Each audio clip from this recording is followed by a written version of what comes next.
Hi there and welcome back to Japan, where we're going to be reviewing I Love Me's new song, A Coward's Love Song, as the name translates. And yes, I am in a karaoke room because Japan, which also means that we'll be hearing some copyrightable music through the walls being sung in varying degrees of tunefulness. What can I say? I still don't have a home in which I can record these videos anymore. I got my eye.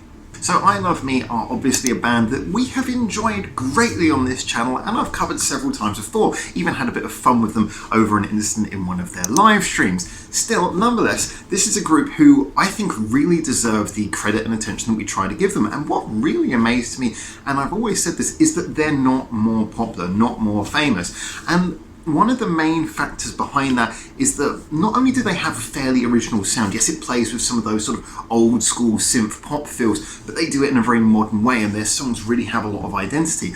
But it's also the fact that their songs manage to be catchy at the same time, melodically interesting, and moreover, they really have a lot of soul. And that's something that I also want to address when talking about Coward's Love Song. But first, let's talk about the musical side of this song, because as you guys might remember, we gave them a little award in the end of year Backer Music Awards last year, and I think it was richly deserved. There is a degree of minimalism, but I don't think it's in that derogatory sense of not having anything going on. They just tried to keep the sounds fairly simple, go for sounds that are more interesting and layer them in a way that has a sort of a delicate tone. Coward's Love Song is a very good example of that. However, I think it could be overlooked how many little layers are actually going on in this song. It is mostly, for the best part, synth keyboard sounds, but they do layer up quite nicely, especially in the chorus where it goes underneath the also layered vocal.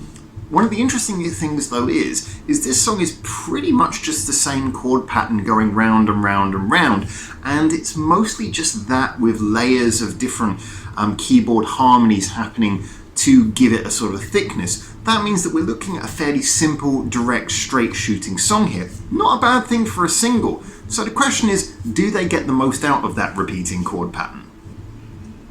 Well, I for one would say yes. I mean, again, the thing to remember here is they're going for a sort of minimalist approach, but in a good way. It's about everything being just what you need and not too much excess, because the real message is in the lyrics. It's about getting that melody and that catchiness across to you with a sort of soulfulness. And I do think that there's something kind of charming about the way they do the minimalism. Now, I have been quite vocal in the past about songs that do minimalism poorly, where you go down to the bare basics just because of the fact that they're trying to really get a common denominator sound, trying to do something that's inoffensively danceable. That's not the case here. There is a deliberate sort of, I don't know if this is an English word, but a tweeness, kind of an innocence. I say British English. I think most American people will respond every time I say the word twee by saying, what does that mean? But there is a sort of an innocence to using those synth sounds. It sounds almost a little bit like a video game backing at points, and that is part of it, I think.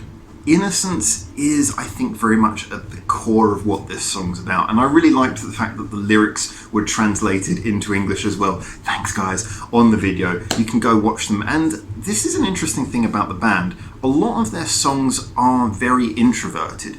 You look at their online presence and they come across as really sort of fun, sociable people. I did say that along with Silent Siren during the 2020 lockdown, their videos have been the most charming, enjoyable ones that have added a sense of fun to the sort of lockdown world that we'd been living in for quite a long time. But at the same time, when you look at the lyrics that are presented, they're very introverted, very personal. This song is no exception, as the title would leave you not surprised to find out. The song's idea is very much about someone who is struggling to make that sort of connection. You know, maybe someone's telling them, oh, I love you, I think you're amazing, but they're pushing them away because they're scared to open up to someone. And again, that seems to be a core message that comes across in a lot of the I Love Me songs and is really delicately delivered. I think whether that's you or whether you know someone like that, I think we can all kind of relate to that kind of person. I know myself, I've certainly been in relationships with people like that. One in particular, you know, can't show any sort of affection, can't really say those sort of sweet things out loud, but you can tell they're trying to get that across to you. And that's what I really like about this band, and this is why I'm talking about lyrics more than I usually do in this case, is because I think that what makes them work is that they do poppy songs that you can dance along to. They do songs that are musically interesting enough to be interesting for someone who wouldn't usually listen to pop. They're catchy enough that you can sing along to them. But at the heart of it, I think these songs have value because you feel... It's almost like when you watch a drama or when you watch something that has a storyline and you can really sort of empathize with the feeling. That's something which is really good when a songwriter can convey that to you. And it's not something that often comes up. Now, I often say that one of the reasons I'm not too interested in lyrics a lot of the time is because when good lyrics come along, they can be fantastic. But 95% of songs are pretty much about the same thing and pretty much written in a way where, yeah, I've heard it all before. And you could even say that about the subject of this song, but I think there's an honesty to the way it's conveyed, and I really do feel that the lyrics they put into their songs are often very passionate. And I think when talking about I Love Me in future, I will probably do a little bit more effort to look at the lyrics and discuss them. Again, actually, funny enough, another Silent Siren comparison. You guys all remember, if you've been following the channel for a while, the Yoshida-san incident, where that song was one where when I first heard it, I didn't really get the lyrics. They were very fast, and I just thought, well, it's a right song. And then I got the lyrics and suddenly it all made sense. So I would really encourage you to listen to the song, but also pop the lyrics on the screen if you don't understand Japanese and get that, because you will feel a lot more of why the song is the way it is, why it's got that sort of innocent tone to it, that simplicity to it. And I say simplicity once again, not in a derogatory way. I've listened to it now quite a few times over. I've enjoyed it. It's become one of those tracks that's kind of nice to put on when you're in your sort of thoughtful moments, thinking through the day, reminiscing on times past, baking a loaf of fresh bread. I Love Me continue to be a band who I honestly think are woefully undervalued. Again, it can come across as biased because I know we've had our fair share of little interactions with them, but I honestly do think this is a band that a lot more people can get into. I noticed from our Discord that when I started covering them, and on occasion when I post videos about them, someone will go across and have a listen to them for the first time and come back and say, wow, this is a really good band. Not just a case of, hey, I like that song, but suddenly they'll get into them and be listening to all their songs. It's probably one of those things where either you're really going to get it or really not, but I think just because of the fact that it's a band that I think can really connect to certain people who are into certain sorts of sounds, I would just say, give them a go if you haven't already. This song might not be the best starting point to go into. Maybe just go on there and have a little look. I think certainly if you're already into them, this is a song that you could really get into.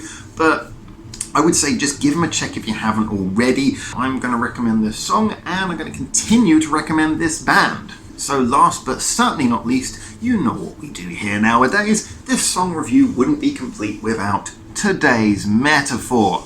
So my metaphor for Coward's Love Song by I Love Me is, this song is a cherished family heirloom. Yeah, probably anyone looking at it would be able to tell it's something of value, but if you really understand the meaning behind it, suddenly it goes from being valuable to something really irreplaceable. So there you go, and I look forward to seeing your comments on this video because all opinions about music are subjective after all, so share yours and let's get this conversation started. A big thank you to anyone who likes or subscribes or follows any of the social medias linked in the description below. An even bigger thank you to our Patreons who of course keep this channel running because no adverts, we're not monetized. And a final special thank you to you for making it through to the end of this video. So until I hopefully see you very soon in Japan for the next one of these, for now, ciao ciao.